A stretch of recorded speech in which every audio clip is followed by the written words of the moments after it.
Hello students, how are you. तो बच्चों देखो, आज हम लोग अपनी एक्सरसाइज कर रहे थे। अपनी ये 5.1 कंटिन्यूटी थी। क्वेश्चन नंबर 20 तक कर लिए थे हम लोगों ने, और क्वेश्चन नंबर 21 में करा रहा था, उतने में हमारा टाइम खत्म हो गया था। तो मैं आज के लेक्चर में आप लोगों को क्वेश्चन नंबर 21 से पढ़ाना शुरू करता हूँ। तो बच्चों देखो, सॉल्यूशन नंबर 21 की हम बात कर लेते हैं। सॉल्यूशन नंबर 21 की हम बात कर लेते हैं। मैंने आप लोगों को बताया बच्चों कि अगर f1 एंड f2 अगर ये कंटिन्यूअस फंक्शंस हैं, अगर ये कंटिन्यूअस फंक्शंस हैं, मतलब f1 भी कंटिन्यूअस है, f1 कंटिन्यूअस फंक्शन है और f2 भी कंटिन्यूअस फंक्शन है। ठीक है ना। तो मैंने आप लोगों को बताया था कि f1 प्लस f2 भी क्या हो जाएगा, कंटिन्यूअस हो जाएगा। f1 माइनस f2 भी क्या हो जाएगा, हमारा कंटिन्यूअस फंक्शन हो जाएगा। f1 इंटू f2 भी क्या हो जाएगा, हमारा कंटिन्यूअस फंक्शन हो जाएगा। और f1 अपॉन f2 भी क्या हो जाएगा, हमारा कंटिन्यूअस फंक्शन हो जाएगा। f1 ऑफ f2 ये भी हमारा कंटिन्यूअस फंक्शन हो जाएगा। और f2 ऑफ f1 ये भी हमारा क्या हो जाएगा, कंटिन्यूअस फंक्शन हो जाएगा। ये थ्योरम्स होती है बच्चों, ये थ्योरम्स हम लोगों ने कंटिन्यूटी जब हम लोगों ने स्टार्ट किया था उसी टाइम पे हम लोगों ने पढ़ना स्टार्ट किया था कि f1 और f2 अगर कंटिन्यूअस फंक्शन है तो उनका जो कॉम्पोजिशन, मतलब उनका एडिशन, सब्ट्रैक्शन, मल्टीप्लिकेशन, डिवीजन, या फिर ये इसको बोलते हैं कॉम्पोजिशन, ठीक है ना, या फिर कॉम्पोजिट फंक्शन, वो सब क्या होते हैं, हमारे कंटिन्यूअस फंक्शंस होते हैं। तो बच्चों अगर आप ध्यान से देखें, अगर आप ध्यान से देखें, यहाँ पर साइन एक्स है और कॉस एक्स है, यहाँ भी साइन एक्स है, यहाँ भी कॉस एक्स है, यहाँ भी साइन एक्स है, यहाँ भी कॉस एक्स है। तो अगर हम किसी भी तरीके से साइन एक्स को और कॉस एक्स को प्रूव कर दें कि ये कंटिन्यूअस है, तो हम थ्योरम से फिर बोल सकते हैं कि कंटिन्यूअस और कंटिन्यूअस मिलके क्या हो जाएगा, कंटिन्यूअस फंक्शन हो जाएगा। ठीक है ना। तो चलो आगे बढ़ते हैं फिर हम लोग। ठीक है। तो जैसे मान लो यहाँ पर जो मेरे पास 21 क्वेश्चन का ए पार्ट है, f x equals to sine x plus cos x. तो जो देखो f1 को मैं क्या मान रहा हूँ, साइन एक्स मान रहा हूँ, और f2 को मैं क्या मान लेता हूँ, cos x मान लेता हूँ। और यहाँ पर तो देखो कोई पॉइंट नहीं दिया गया है, तो हम मान लेते हैं, let's check the continuity, let's check the continuity at x equals to k। हम x equal to k point पे कंटिन्यूटी चेक कर लेते हैं। ठीक है। x equal to k point पे हम कंटिन्यूटी को चेक कर लेते हैं। ठीक है बच्चों। तो चलो स्टार्ट करते हैं हम लोग। मान लो हमारे यहाँ पे f1 क्या है, sin x है हमारा। तो इसके लिए LHL निकालेंगे, हम RHL निकालेंगे और f ऑफ k निकालेंगे, क्योंकि कंटिन्यूटी चेक करने के लिए तो बच्चों यही करते हैं। तो LHL बच्चों क्या हो जाएगा, डायरेक्ट में वैल्यू रखा हूँ यहाँ पे, हो जाएगा limit h tends to 0 sine क्या हो जाएगा यहाँ पे, k माइनस h। अगर आपको ये बात समझ में नहीं आई तो मैं एक स्टेप पीछे से कर देता हूँ, क्योंकि भी बहुत से बच्चे ऐसे होंगे जिनको अभी शायद थोड़ा समझने में दिक्कत होगी। तो मैं यहाँ पे स्टार्ट कर देता हूँ। लेफ्ट हैंड लिमिट निकालनी है तो क्या हो जाएगा, limit x tends to k minus, और फंक्शन की वैल्यू क्या है, साइन x। इसे h में कन्वर्ट कर दो तो साइन क्या हो जाएगा, k माइनस h हो जाएगा। साइन a माइनस b का फॉर्मूला बच्चों हम सबको पता है, क्या होता है, साइन a माइनस b क्या होता है, sine a cos b minus cos a sine b. और अगर आप यहाँ पे h की वैल्यू लगभग 0 है तो ये पूरा टर्म 0 हो गया, तो साइन 0 0 होता है, कॉस 0 1 होता है, तो यहाँ से कितना आ गया, साइन के आ गया। राइट हैंड लिमिट बच्चों निकालोगे आप तो limit x tends to k plus sine x, तो यहाँ पे limit x tends to 0 sine x plus h हो जाएगा k प्लस h। तो बच्चों इसको भी अगर आप सॉल्व करोगे तो ये साइन k आएगा, तो f ऑफ k तो साइन k आने ही आना है। मतलब बच्चों left hand limit right hand limit और फंक्शन की वैल्यू बराबर आ रही है। इसका मतलब जो साइन x है वो क्या होगा, साइन x क्या होगा, कंटिन्यूअस फंक्शन होगा at x equals to k पर। x इक्वल टू k पर ये क्या होगा, कंटिन्यूअस फंक्शन होगा।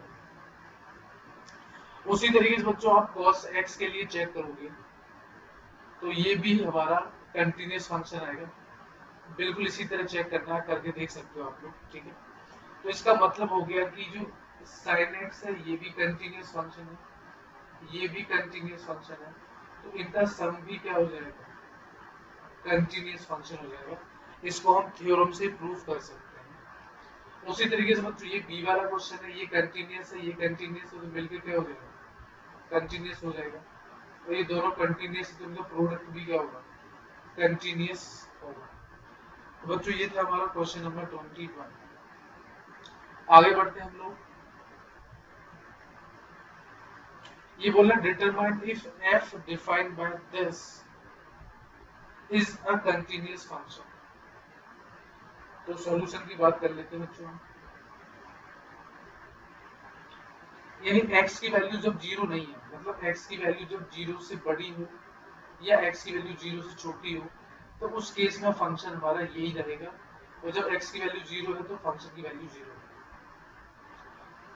तो चाहे देखो जो लेफ्ट हैंड लिमिट, ये राइट हैंड लिमिट के लिए और ये लेफ्ट हैंड लिमिट के लिए फंक्शन यही होगा, तो मैं कोई भी एक वैल्यू निकाल देता हूँ। तो मैं यहाँ पर राइट हैंड लिमिट निकाल देता हूँ, किस पॉइंट पे, जीरो पॉइंट पे, जीरो दिया हुआ है ना यहाँ पे। तो limit x tends to 0 plus, और फंक्शन की वैल्यू क्या है, x square sine 1 by x। तो यहाँ से क्या हो जाएगा, limit x tends to 0 0 plus h का whole square into sine 1 upon h, क्योंकि 0 अपॉन h क्या होता है, मतलब 0 प्लस h क्या होता है, h ही होता है। तो यहाँ से हो जाएगा limit h tends to 0 h square into sine 1 by h। देखो जो हमें पता है कि साइन की जो वैल्यू होती है वो +1 से -1 के बीच में होती है, मतलब 1 अपॉन h भी अगर लिखा हुआ है तो कोई दिक्कत नहीं है। आपको पता है साइन की रेंज कहाँ से, -1 से +1 के बीच में होती है, यानी इस पूरे की वैल्यू -1 से +1 के बीच में होगी। और h की वैल्यू तो ऑलमोस्ट 0 है, ठीक है। तो 0 इंटू -1 से +1 कोई भी वैल्यू हो सकती है, तो ये तो 0 हो जाएगा। लेफ्ट हैंड लिमिट की वैल्यू हम निकालेंगे बच्चों, तो लेफ्ट हैंड लिमिट की वैल्यू भी क्या हो जाएगी, limit h tends to 0 minus h का स्क्वायर और साइन -1 बाय h हो जाएगा यहाँ पे। ये भी बच्चों 0 हो जाएगा, और f ऑफ 0 की वैल्यू तो 0 पहले से दी हुई है। इसका मतलब left hand limit right hand limit और फंक्शन की वैल्यू 0 पे कितनी है, बराबर है। इसका मतलब हम बोल सकते हैं this function is continuous at x equal to 0, यानी कि जो ये फंक्शन है हमारा वो x इक्वल टू 0 पे क्या है, कंटिन्यूअस फंक्शन है। आगे बढ़ते हैं बच्चों। अब यहाँ पे क्वेश्चन नंबर 26, 27, 28 और 29 चार क्वेश्चन लिखे हुए हैं। और क्वेश्चन में हमें फाइंड क्या करना है, यहाँ पे find the value of k।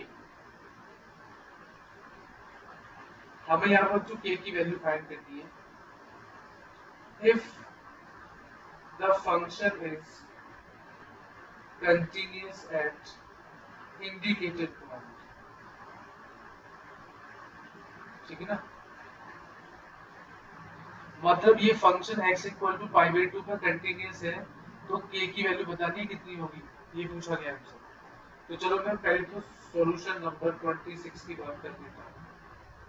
x equal to π/2 पे क्या है, ये कंटिन्यूअस है, मतलब left hand limit right hand limit और फंक्शन की वैल्यू पाई बाई 2 पे क्या होना चाहिए, बराबर होना चाहिए, ठीक है ना। तो फंक्शन की वैल्यू पाई बाई 2 पे कितनी दी गई है, हमें 3 दी गई है। फंक्शन की वैल्यू पाई बाई 2 पे कितनी दी गई है, हमें 3 दी गई है। और जब x की वैल्यू पाई बाई 2 से छोटी हो या बड़ी हो तो फंक्शन यही रहेगा हमारा। तो मैं यहाँ पे राइट हैंड लिमिट निकाल लेता हूँ। राइट हैंड लिमिट क्या, limit x tends to pi by 2 plus limit x tends to pi by 2 plus ये क्या हो जाएगा, k cos x upon pi minus 2x। ये हो जाएगा limit h tends to 0 k cos pi by 2 plus h, और ये हो जाएगा नीचे pi minus 2 times pi by 2 plus h। क्योंकि बच्चों मैंने x की जगह क्या रख दिया, पाई बाई 2 प्लस h रख दिया है। cos 90 प्लस थीटा होता है बच्चों माइनस का साइन, तो माइनस का k साइन h हो जाएगा, और पाई माइनस 2 से मल्टीप्लाई कर दो तो पाई माइनस का 2h हो जाएगा। पाई से पाई कैंसिल हो गया, माइनस से माइनस कैंसिल हो गया, तो ये हो गया k sine h upon 2h। Standard form लगाएंगे, साइन h अपॉन h क्या हो जाएगा, 1 हो जाएगा। तो इसका मतलब राइट हैंड लिमिट की वैल्यू कितनी आ गई हमारी, k अपॉन 2 आ गई। साइन h अपॉन h 1 हो गया तो बचा क्या, k बाई 2 बचा। तो राइट हैंड लिमिट की वैल्यू कितनी आ गई, k बाई 2 आ गई। और जो राइट हैंड लिमिट की वैल्यू है वो किसके बराबर होनी चाहिए, f ऑफ पाई बाई 2 के बराबर होनी चाहिए। तो right hand limit k by 2 है, f ऑफ पाई बाई 2 3 है, क्रॉस मल्टीप्लाई कर दो तो k की वैल्यू बच्चों 6 आ जाएगी हमारे पास। आप लोग मुझसे पूछोगे सर आपने लेफ्ट हैंड लिमिट क्यों नहीं निकाली, तो भैया मेरा जवाब क्या रहेगा, मेरा जवाब ये रहेगा कि लेफ्ट हैंड लिमिट के लिए और राइट हैंड लिमिट के लिए फंक्शन तो यही है ना। तो चाहे मैं लेफ्ट हैंड लिमिट निकालूं चाहे मैं राइट हैंड लिमिट निकालूं तो वैल्यू हमारी k बाई 2 ही आएगी, ठीक है ना। और f ऑफ पाई बाई 2 की वैल्यू 3 दी गई है, तो बस इस k बाई 2 को 3 के बराबर कर दिया तो k की वैल्यू कितनी आ गई, 6 आ गई हमारी। ये आंसर हो गया।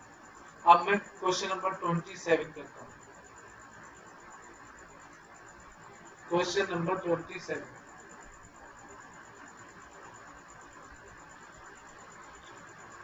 अगर ये x इक्वल टू 2 पे कंटिन्यूअस है,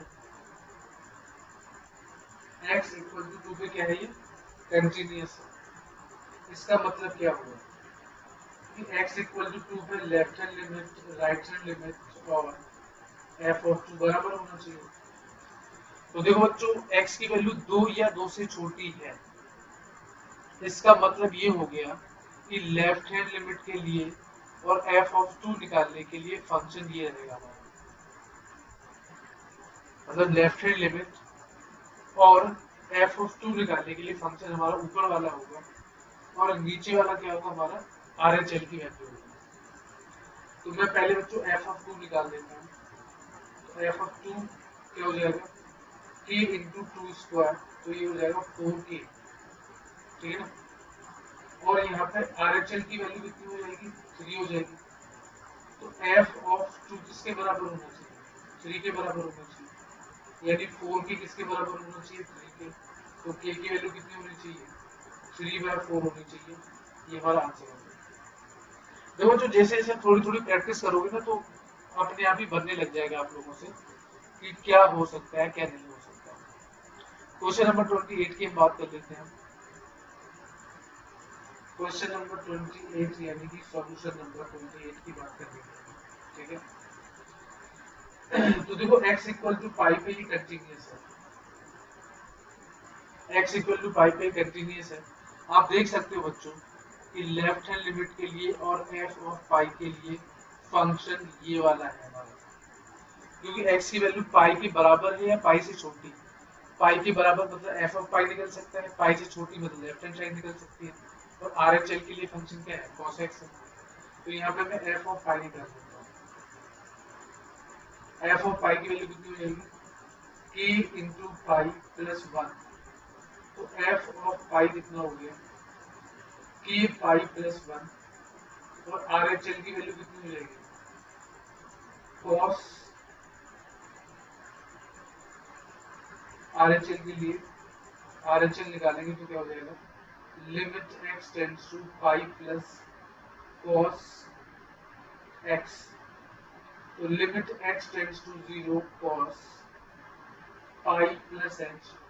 बच्चों cos 180 plus theta, cos 180 plus theta होता है माइनस का cos थीटा, तो जो है limit h tends to 0 minus cos h, h लगभग 0 है तो cos 0 माइनस 1 के बराबर हो जाएगा। इसका मतलब f और पाई की वैल्यू किसके बराबर होगी, RHL के बराबर होगी, यानी k पाई प्लस 1 किसके बराबर होगा, माइनस 1 के बराबर होगा, मतलब k पाई किसके बराबर हो जाएगा, माइनस 2 के बराबर हो जाएगा, तो k क्या हो जाएगा, माइनस 2 अपॉन पाई। तो ये आंसर हो गया हमारा क्वेश्चन नंबर 28 का। अब आप चाहो तो पाई की वैल्यू 22/7 रख सकते हो, वैसे ये भी सही है हमारा आंसर, कोई दिक्कत नहीं। अब हम क्वेश्चन नंबर 29 कर लेते हैं। क्वेश्चन नंबर 29 क्या कह रहा है, मतलब सॉल्यूशन। x इक्वल टू 5 पे क्या है, ये कंटिन्यूअस है। आप देख सकते हो बच्चों, हमेशा की तरह की लेफ्ट हैंड लिमिट और f ऑफ 5 के लिए ऊपर वाला फंक्शन हो जाएगा और राइट हैंड लिमिट के लिए ये फंक्शन हो जाएगा, ठीक है। तो मैं f ऑफ 5 निकाल लेता हूँ, f ऑफ 5 कितना हो जाएगा, k इंटू 5 प्लस 1, यानी कि 5k प्लस 1 हो जाएगा, ठीक है। और राइट हैंड लिमिट की वैल्यू कितनी हो जाएगी, limit x tends to 5 plus 3x minus 5। जब आप इसे सॉल्व करोगे तो 3 इंटू 5 माइनस 5 यानी कि 10 हो जाएगा। f ऑफ 5 और RHL के होना चाहिए, बराबर होना चाहिए, यानी कि 5k प्लस 1 10 के बराबर होना चाहिए, यानी 5k की वैल्यू 9 के बराबर होना चाहिए, यानी k की वैल्यू 9/5 के बराबर होना चाहिए। तो ये आंसर हो गया हमारा, k की वैल्यू कितनी आ गई हमारी, 9/5, ये हमारा आंसर है। अगर बच्चे आप लोगों को सॉल्यूशन समझ में नहीं आ रहा है तो वीडियो को फिर से एक बार देख सकते हैं, फिर से पलट पलट के धीरे धीरे समझ के देखें। मैं तो थोड़ा फास्ट करवा रहा हूँ क्योंकि नंबर ऑफ क्वेश्चन ज्यादा कवर हो जाएंगे। चलो बच्चों हम आगे बढ़ते हैं, क्वेश्चन नंबर 30 आ गया हमारा। क्वेश्चन नंबर 30, क्वेश्चन नंबर 30 क्या कह रहा है, find the values of a and b such that the function defined by is a continuous function। मतलब ये जो फंक्शन f(x) है ये क्या है, कंटिन्यूअस फंक्शन है। मतलब देखो यहाँ पे 2 दिया हुआ है, 10 दिया हुआ है, मतलब x इक्वल टू 2 पे भी ये कंटिन्यूअस है और x इक्वल टू 10 पे भी ये कंटिन्यूअस है। क्यों भैया, ये तो कंटिन्यूअस फंक्शन दिया हुआ है ना क्वेश्चन में, तो जो जो पॉइंट हमें दिख रहे हैं यहाँ पे वो पॉइंट हमने मान लिए कि x इक्वल टू 2 के लिए कंटिन्यूअस होगा और x इक्वल टू 10 के लिए भी कंटिन्यूअस होगा।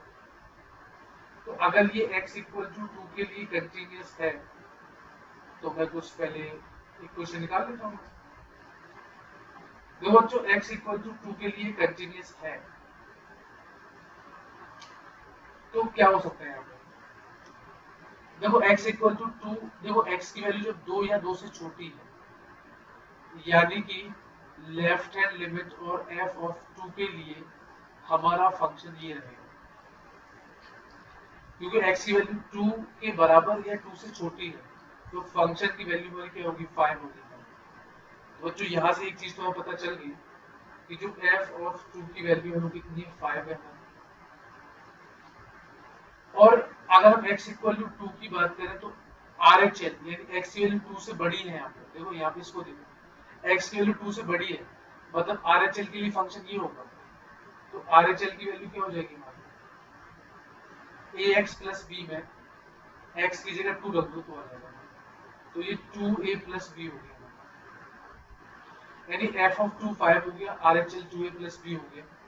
तो इसका मतलब हमारी यहाँ से इक्वेशन क्या आ जाएगी, 2a plus b equal to 5। क्यों इक्वेशन आई, क्योंकि ये कंटिन्यूअस फंक्शन है ना, तो f ऑफ 2 और RHL तो बराबर होना चाहिए, तो 2a प्लस b की वैल्यू 5 होगी। x इक्वल टू 10 पे भी ये कंटिन्यूस है, x इक्वल टू 10 के लिए कंटिन्यूस है। तो बच्चों आप ध्यान से देखो यहाँ पे x की वैल्यू जब 10 या 10 से बड़ी है तो फंक्शन की वैल्यू 21 है। इसका मतलब f ऑफ 10 और RHL के लिए फंक्शन यही होगा। तो बच्चों देखो f ऑफ 10 की वैल्यू कितनी होगी हमारी यहाँ पे 21 हो गई, और x की वैल्यू 10 से छोटी है, मतलब 10 पे जब हम लेफ्ट हैंड लिमिट निकालेंगे तो फंक्शन ये होगा हमारा। तो यहाँ पे लेफ्ट हैंड लिमिट की जो वैल्यू होगी वो हो जाएगी 10a प्लस b। तो अब देखो जो 10 पे ये कंटिन्यूस है तो ये दोनों बराबर होना चाहिए, मतलब 10a प्लस b की वैल्यू 21 होना चाहिए। ये इक्वेशन 2 हो गई। अब हम इन दोनों इक्वेशन को सॉल्व कर लेंगे। तो 2a plus b equal to 5 और 10a plus b equal to 21। ये 1 है, ये 2 है, माइनस कर देते हैं इसको हम, ये कैंसिल हो जाएगा। तो -8a बराबर कितना हो गया -16। तो यहाँ से बच्चों a की वैल्यू कितनी होगी 2 होगी।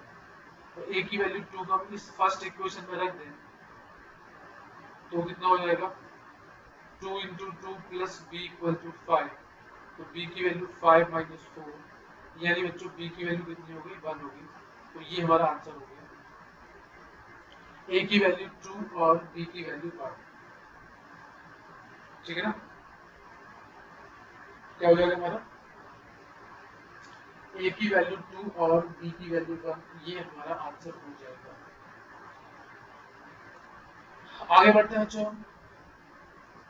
देखो बच्चों ये जितने भी क्वेश्चन है हमारे, ये जितने भी क्वेश्चन है ना 31 से लेके 34 तक, 31 से लेके 34 तक जो भी ये क्वेश्चन है, इनमें क्या लगानी है, थ्योरम्स लगानी है। क्या लगानी है, थ्योरम्स लगानी है। मैंने आपको थ्योरम बताई थी ना, क्या बताई थी मैंने आपको थ्योरम, कि अगर f1 हमारा कंटीन्यूअस फंक्शन है और f2 हमारा कंटीन्यूअस फंक्शन है तो f1 plus f2, f1 minus f2, f1 into f2, f1 upon f2, f2 upon f1, f1 of f2 और f2 ऑफ f1, ये सब के सब क्या होंगे, कंटीन्यूअस फंक्शंस होंगे। ये क्या होंगे, सबके सब कंटीन्यूअस फंक्शंस होंगे। तो बच्चों मैं आपको दो क्वेश्चन बता देता हूँ, मैं बाकी दो क्वेश्चन आप खुद करना। 31 और 32 बता देता हूँ, बाकी सारे क्वेश्चन एक जैसे हैं। तो सॉल्यूशन नंबर 31 की बात कर लेते हैं। इसके बाद आई थिंक ये एक्सरसाइज मेरी खत्म हो जाएगी, ठीक है। उसके बाद बच्चों फिर हम अगली एक्सरसाइज स्टार्ट करेंगे, ठीक है। देखो बच्चों यहाँ पे लिखा हुआ है cos x की जो वैल्यू है वो हमारी cos x स्क्वायर है। तो बच्चों देखो यहाँ पे दो फंक्शन है, मैं यहाँ पे f1 को मान लेता हूँ cos x और f2 को मान लेता हूँ x स्क्वायर। क्या मान लेता हूँ मैं, f1 को cos x मान लेता हूँ, f2 को x स्क्वायर मान लेता हूँ। तो ये जो फंक्शन है fx, ये किस तरीके का है, f1 ऑफ f2। भाई f1 ऑफ f2 टाइप का तो फंक्शन होगा ना ये। भाई cos x में x की जगह को x स्क्वायर रख दो तो cos x स्क्वायर हो जाएगा। और क्लास 11th में आपने पढ़ा हुआ है, मतलब कोई नई चीज नहीं पढ़ा होगा आपको। अगर f1 की वैल्यू cos x है और f2 की वैल्यू x स्क्वायर हो, कोई आपसे पूछे f1 ऑफ f2 निकालो तो cos x स्क्वायर आ जाएगा। तो बच्चों देखो यहाँ पे f1 क्या है, cos x है, ये ट्रिग्नोमेट्रिक फंक्शन होता है। और ट्रिग्नोमेट्रिक फंक्शन क्या होते हैं, कंटीन्यूअस फंक्शंस होते हैं। f2 क्या है, x स्क्वायर, ये क्या है, ये हमारा पॉलिनोमियल है, या इसको हम एल्जेब्रिक भी बोल सकते हैं, एल्जेब्रिक फंक्शन। और ये क्या होता है, कंटीन्यूअस फंक्शन होता है। तो मैंने आप लोगों को बताया था कि अगर दो फंक्शन कंटीन्यूअस हो गए तो कंटीन्यूअस ऑफ कंटीन्यूअस क्या होगा, कंटीन्यूअस होगा ना। तो बस ये हमारा आंसर हो गया। ये सारे क्वेश्चन बच्चों में इसी तरीके से करते हैं। ये सारे के सारे क्वेश्चन में इसी तरीके से करने हैं, उसी तरीके से हम क्या करेंगे यहाँ पे क्वेश्चन नंबर 32 को भी कर लेंगे हम। क्वेश्चन नंबर 32 भी हो जाएगा हमारा। एफ एक्स की वैल्यू क्या है बच्चों, मॉड ऑफ कॉस एक्स है, ठीक है ना। तो मैं f1 को मान लेता हूँ मॉड x और f2 को मान लेता हूँ cos x।